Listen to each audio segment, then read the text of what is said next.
Eto na yung part 2 ng video ko. Ito na yung nagkita-kita na kaming mga magkakaibigan. So, unang pagkikita, pera agad ang usapan. Siyempre, since accountancy naman sila, ayan, 'di ba? Nagbibilangan na. Kita-kita mo talaga eh, no? Yung mga mapepera kong mga friend, ayan, nagkakalabasa na talaga ng mga kayamanan nila. So, adyan, nagbabayaran kami diyan kasi nga, magtutour kami. Sa buong stay nila dito, magtutour kami kasi hindi ko naman sila kayang ipasyal dyan kasi hindi din naman ako gala.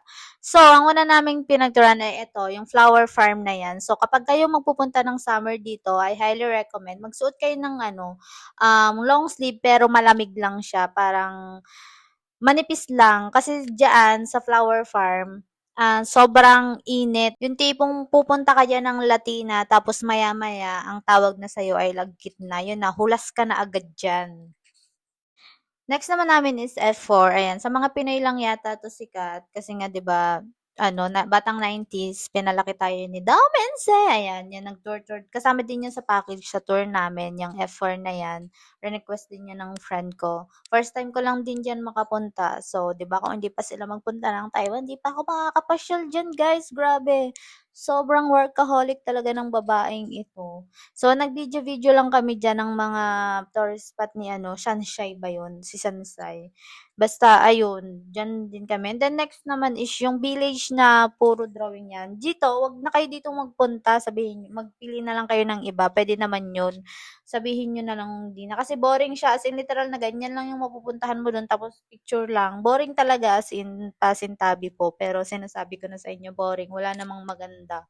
Parang kindergarten siya, hindi ko alam kung anong meron diyan. Next naman namin is Jufin Waterfalls. Ayan, maganda diyan nito, highly recommend ko. Dalawang beses na ako nakapunta diyan. Tour lang din. Ito maganda talaga 'tong puntahan. Walking. Nga pala 'pag mapunta kayo ng Taiwan, magsuot kayo ng comfy niyong shoes. Wag yung mabigat, wag yung basta hindi kayo komportable kasi for on lakaran talaga dito sa Taiwan, guys. And then next is yung lantern na sinasabi. Dito naman mag-isip na kayo kung ano yung isusulat niyo diyan sa lantern niyo.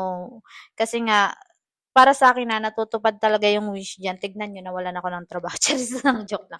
Pero maganda talaga yan. Kaming magfi-friend, 250 yata or 260 na yata. Ewan ko kung magkano. Basta may bayad. Yan lang yung may bayad. Lantern yung babayaran nyo dyan. Nagpalipad kami ng lantern dyan. Ayun kaming mga magkakaibigan na nagpa-plastikan lang naman. So, medyo gloomy diyan. Pero super init talaga. Basta magsuot kayo ng komportable yung susuot. Magsuot talaga kayo ng komportable yung pangmalakasang lakaran. Kasi sa Taiwan, more on lakaran talaga kayo mga bakla.